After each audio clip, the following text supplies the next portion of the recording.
जय जगन्नाथ। सभी बड़ों को प्रणाम, नमस्कार और बंधुओं को अपने यहाँ पर मैं आयोजकों का धन्यवाद करना चाहती हूँ, कनक न्यूज़ का धन्यवाद करना चाहती हूँ कि मुझे भुवनेश्वर आने का दोबारा मौका मिला है।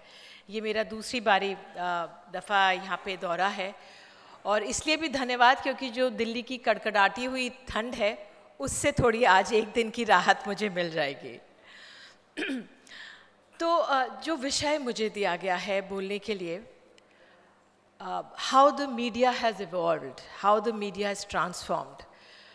मैं धन्यवाद करना चाहूँगी कितनी तस्वीरें अपनी सोशल मीडिया से आप लोगों ने निकाल कर यहाँ पे दिखाई जो भूल भी गए थे। कुछ बहुत भावुक करने वाली तस्वीरें थीं। वो आखिरी दिन की एनडीटीवी के जो पुराने ऑफिस की थी वो तस्वीर भी आप लोगों ने ली। बहरहाल वाकई में मीडिया निरंतर बदलता रहा है और बदल रहा है। अगर मैं अपने यात्रा के माध्यम से समझना चाहूँ, कुछ अनुभवों से आपके साथ अगर साझा करूँ तो कुछ आपको आभास होगा कि मेरे कालचक्र में कितना ये बदलाव आया है। 1991 में मैंने काम करना शुरू करा, 1991, और वो दौर था जब कोई प्राइवेट न्यूज़ चैनल नहीं हुआ करता था, सिर्फ दूरदर्शन होता था। बहुत सारे प्रोडक्शन हाउसेस होते थे। एनडीटीवी के डॉक्टर प्रणय रॉय का आप कार्यक्रम द वर्ल्ड दिस वीक देखते होंगे। न्यूज़ ट्रैक कार्यक्रम टीवी टुडे का था, तब आज तक चैनल नहीं था। जी न्यूज़ भी प्रोडक्शन हाउस हुआ करता था। तो 1991 में मैंने न्यूज़ ट्रैक ज्वाइन किया और तब VHS टेप का ज़माना था। कुछ जो यहाँ पर उस समय के लोग होंगे वो याद करते होंगे कैसे VCR में वो VHS टेप लेकर लोग कार्यक्रम देखा करते थे, या दूरदर्शन में वो प्रोडक्शन हाउसेस के जो कार्यक्रम थे वो दिखाया करते थे। तब लाइव न्यूज़ का ज़माना नहीं था। लाइव न्यूज़ क्या होती है वो हम सबको पता नहीं था। तो 1995 में सबसे पहले जी टीवी को अनुमति मिली कि वो प्राइवेट न्यूज़ दिखा सके, वो भी लाइव न्यूज़ नहीं थी। तब भी VHS टेप को हम BSNL विदेश संचार निगम लिमिटेड वहाँ पर पहुँचाया करते थे और दूरदर्शन पे के ज़रिए वो फिर जी न्यूज़ में आया करती थी। और जी न्यूज़ वाज द वन जिसने US, UK, कनाडा में अपने डिस्ट्रीब्यूशंस रखे, तो विदेशों में भी लोग अपने देश की न्यूज़ देख रहे थे।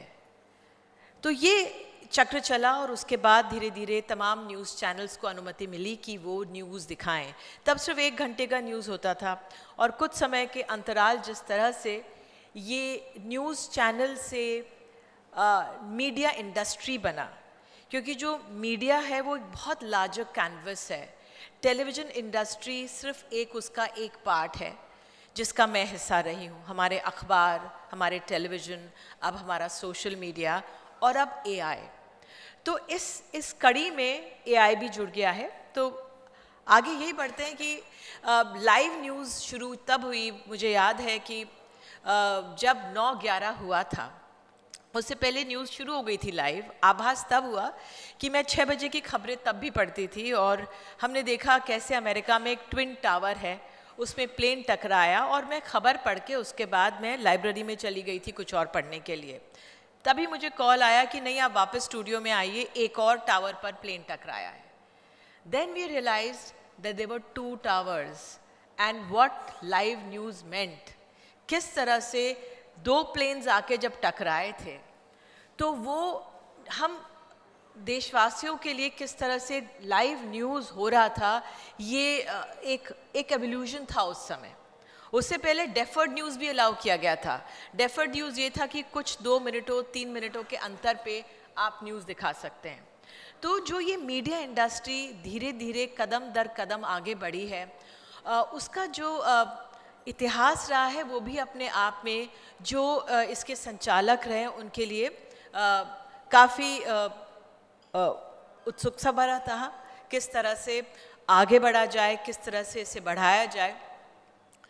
और कुछ ही सालों में हम देखें तो जो टेलीविज़न इंडस्ट्री है वो कुछ चैनल से 600 नेशनल चैनल्स हैं हमारे यहाँ, 1200 हमारे यहाँ करीब रीजनल चैनल्स हैं जो न्यूज़ प्रसारित कर रहे हैं। लेकिन अगर इनके हम पड़ाव को देखें, किस तरह से आगे बढ़े, पॉजिटिव्स और नेगेटिव्स आए, क्योंकि तमाम सवाल हम सब पे खड़े हो गए।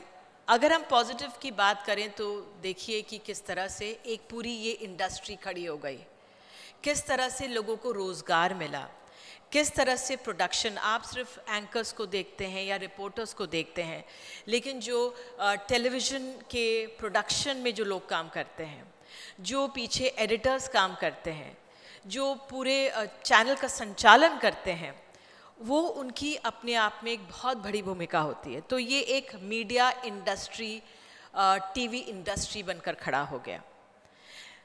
पॉजिटिव इसमें ये हुआ कि किस तरह से आर्थिक सहायता लोगों को मिली, रोज़गार लोगों को मिला, और ये मजबूती से महिला सशक्तिकरण का भी टूल बढ़ा। मुझे याद है बहुत महिलाएं इसमें जुड़ी और मेरे सामने बहुत मजबूती से महिलाओं को यहाँ पे काम मिलना शुरू हुआ। नेगेटिव्स अगर मैं देखूँ तो जिस तरह से जो एडिटोरियल कंटेंट था, क्योंकि आपको बहुत ज़्यादा न्यूज़ लगातार 24 आवर न्यूज़ चैनल के लिए बनानी थी, कंटेंट में कॉम्प्रोमाइज़ होने लगा। जर्नलिज्म की जो वैल्यूज़ हैं, पारदर्शिता जिसमें होता है वो होनी चाहिए, साथ ही सभी पक्षों को सामने रखना चाहिए, कई बार लगा कि वो कॉम्प्रोमाइज़ हुआ।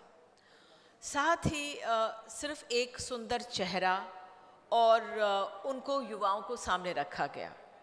मुझे लगता है कि लोगों को एंकरिंग रिपोर्टिंग तब करनी चाहिए जब वो पहले डेस्क पे कुछ काम कर लें, फील्ड पे काम कर लें, थोड़ी धूल धक्कड़ उनके चेहरे पर लगे, थोड़ी मशक्क़त करें, पसीना आए, तब जाकर अगर वो एंकरिंग में आते हैं तो वो ज़्यादा मजबूती से और ज़्यादा लंबा किरदार आगे बढ़ा सकते हैं।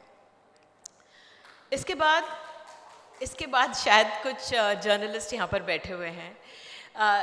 इसके बाद एक समय आया, सोशल मीडिया का समय आया। टेलीविज़न उस दौर से भी गुज़र रहा है जब लोग हो हल्ला और जिस तरह से व्यवहार देखा जाता है वो भी अपने आप में बहुत चिंताजनक है टेलीविज़न इंडस्ट्री के लिए। लेकिन अब एक और बहुत बड़ा मीडिया हमारे सामने आके खड़ा हो गया है, वो है सोशल मीडिया।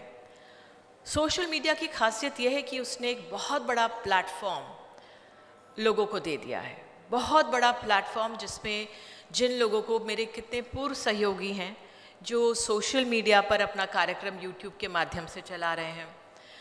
यूट्यूब एक ऐसा प्लेटफॉर्म है जहाँ पर खबरें ही नहीं, आप जीवन की हर एक चीज़ के बारे में रख सकते। कितनी गृहिणियाँ कुकिंग चैनल्स चलाती हैं, उनके रोज़गार का साधन हो गया है।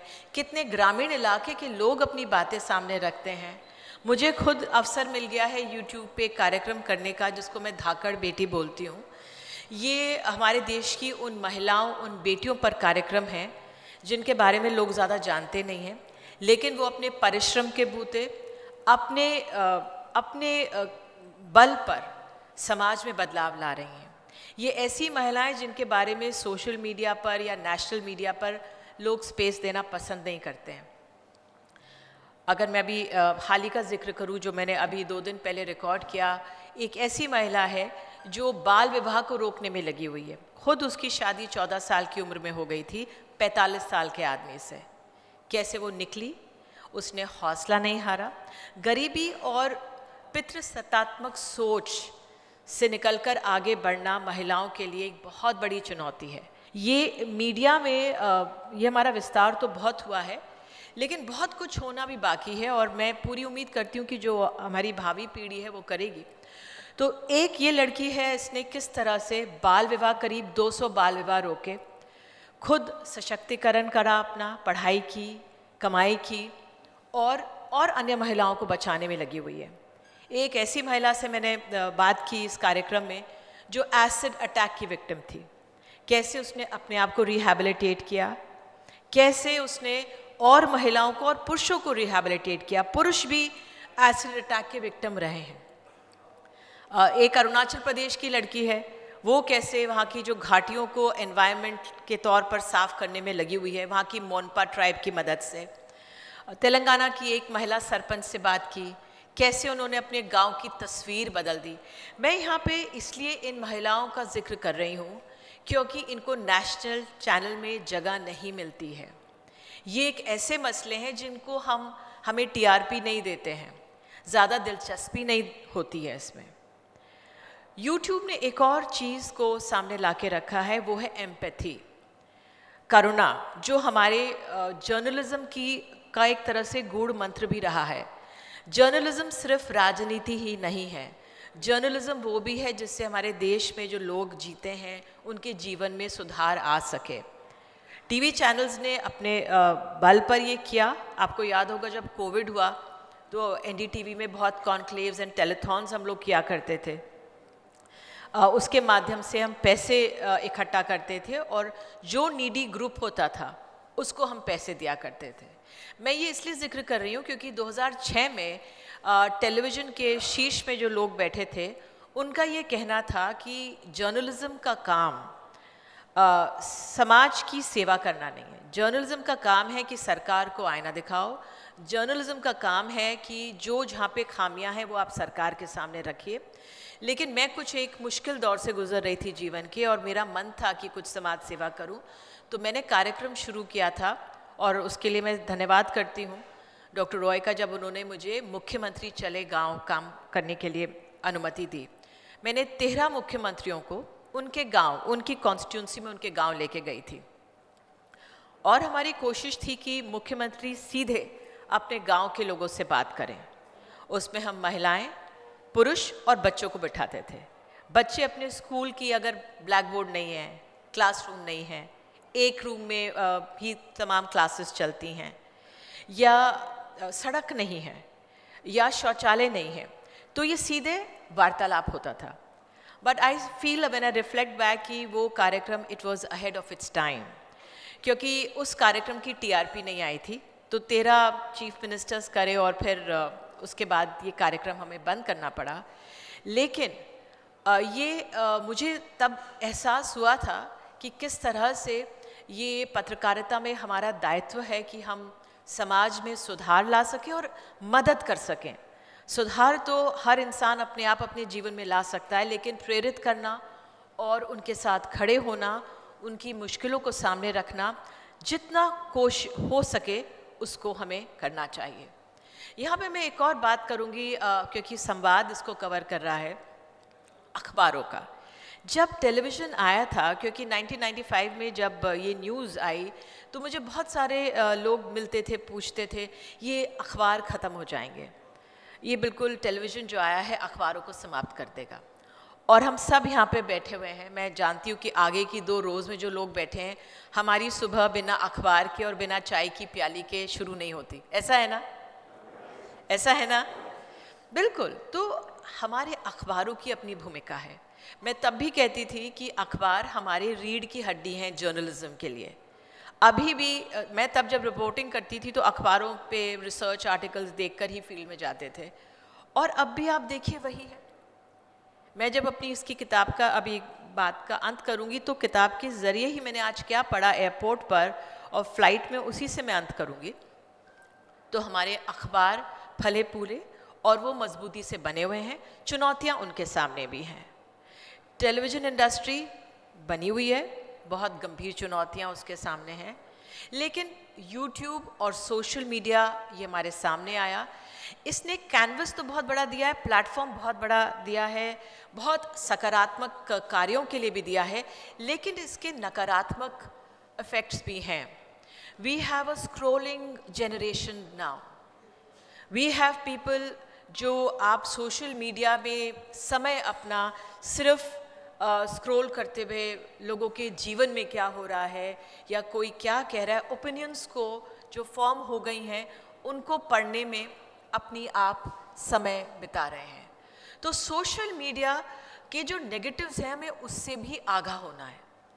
ऐसा नहीं है कि सोशल मीडिया के सारे पॉजिटिव्स ही हैं। एक बहुत बड़ा प्लेटफॉर्म तो दे दिया सोशल मीडिया ने लोगों को, बहुत ज़रूरी भी था, क्योंकि जिनको जगह नहीं मिलेगी नेशनल प्लेटफॉर्म पे तो उनको सोशल मीडिया का ये प्लेटफॉर्म है, ये बहुत ज़रूरी है। और आप देख सकते हैं किस तरह से सरकारें भी इसका प्रयोग कर रही हैं, आम जन तो कर ही रहे हैं। राजनीतिक दल सोशल मीडिया पे कितने एक्टिव हैं, इनके पूरे अपने यूनिट्स हैं, कितने मजबूती से इसको वो आगे बढ़ रहे हैं। तो मैं ये सोच रही थी कि जब मैं अपने इस बात की समापन करूंगी तो मैं यही कहूंगी कि भाई अब एआई का दौर आ गया है, आर्टिफिशियल इंटेलिजेंस का। और जैसे मुझे 33 साल हो गए काम करते करते, 33-34 साल, तो इसके बारे में हमें फ़िक्र करने की ज़रूरत नहीं है। देखेंगे कैसे आगे बढ़ेगा। लोग नौकरियों की बात करते हैं, अरे ये नौकरियां ले लेगा, तो हम कहेंगे कि नहीं नौकरियां नहीं लेगा, we will evolve and we will go further. But मैं आते हुए एक पत्रिका पढ़ रही थी, उसमें जो जिक्र है उनका लेख पढ़ रही थी, किस तरह से युवाल नोआ हरारी, ये एक हिस्टोरियन हैं, साथ ही में इन्होंने अपनी किताब लिखी है एआई पे नेक्सस करके। ये कह रहे हैं कि एआई एक टूल नहीं है, ये एक एजेंट है और इसके बारे में हमें चर्चा करनी चाहिए। तो जब हम लोग पत्रकारिता में हैं तो हमें अपने लोगों को नई चीज़ों के बारे में बताना भी चाहिए, और शायद यही मैं इसी के ज़रिए बताना चाहूँगी आप लोगों को। वो भारत दौरे पर आते हैं, अपनी किताब का प्रचार भी कर रहे हैं, लेकिन उन्होंने आगाह किया है और सचेत किया है कि जो ये एआई है ये अलग है। जैसे एटम बम बना था, वो अपने फैसले नहीं ले सकता था, लेकिन एआई अपने फैसले ले सकता है। एल्गोरिथम्स का नाम सुना होगा, बहुत सारे लोग सोचते होंगे अरे ये तो सिर्फ इंस्टाग्राम में या शॉपिंग में ये काम आता है। नहीं, ये हमारे मन को पढ़ लेता है, ये हमारे डर को पढ़ लेता है और ये हमारे डर को फीड करता है। जिस चीज़ से आप भागेंगे वही चीज़ आपके सामने आएगी। ये कहते हैं कि जैसे अमूमन हम जंगल में जाते हैं तो अगर हमें भूख लगी हो और अगर हम सांप से डरते हैं और हमारे सामने सांप आ जाए या ना भी आए तो हम डरते हुए, इसी तरह हमें अपने जीवन में क्या चाहिए ये हमें डराने में लगेगा। हमारी जो अपनी सोशल मीडिया की रीडिंग्स हैं, एल्गोरिथम्स हैं, ये वो पढ़ लेगा और फिर आपके सारे जो फैसले हैं, मैं सिर्फ शॉपिंग की बात नहीं कर रही हूँ, आपके जीवन के अहम फैसले हैं, उन पर भी असर डाल सकता है, क्योंकि ये आपको वैसे ही आर्टिकल्स देगा, आपको वैसी ही जानकारी देगा जो आपके डर को फीड करती हैं। और जैसे हम मनुष्य हैं, डर से थोड़ा बचना चाहते हैं लेकिन उसकी ओर बढ़ते भी हैं। तो इनका, युवाल का यही कहना है कि AI is being controlled by America और चाइना, जो मेन सेंटर्स हैं इसके वो हैं। तो इसमें दुनिया भर की भागीदारी होनी चाहिए, हमारे देश के लोगों को भी जुड़ना चाहिए। इसमें सिर्फ कुछ लोगों को ही डिसीजंस लेने के लिए अनुमति नहीं होनी चाहिए। उन्होंने अपने इसमें उनकी किताब ट्रूथ वर्सेस रियलिटी भी है, और जिस तरह से उन्होंने लिखा है कि सोशल मीडिया पर हमारा ध्यान खींचने का सबसे आसान तरीका है दिखाना जिससे हम डरते हैं, और यही उन्होंने कहा है किस तरह से अमेरिका और चाइना के हाथ में ये है। तो मैं समापन करूंगी क्योंकि मैं जानती हूँ कई चीज़ें आप लोग पूछना भी चाहेंगे मेरे से, लेकिन मुझे लगता है कि अपने देश के प्रवाह में, हमारे देश का जो कालचक्र है उसमें जिस तरह से हम सब एक निमित्त मात्र यहाँ पर आए हैं और हम अपनी जो जिम्मेदारी है वो अदा कर रहे हैं। कुछ सिस्टम के बाहर रहकर अदा कर रहे हैं, कुछ सिस्टम के अंदर रहकर अदा कर रहे हैं। यही कह सकती हूँ कि ये प्रवाह निरंतर चलता रहेगा। अब एआई का दौर है, देखते हैं ये कैसे आगे बढ़ेगा, ये हम सबको आगे कैसे लेके चलेगा। तो हमसे बेहतर कहने वाले भी आएंगे और आपसे बेहतर सुनने भी आएंगे। तो इसी के साथ सभी को नमस्कार करती हूँ।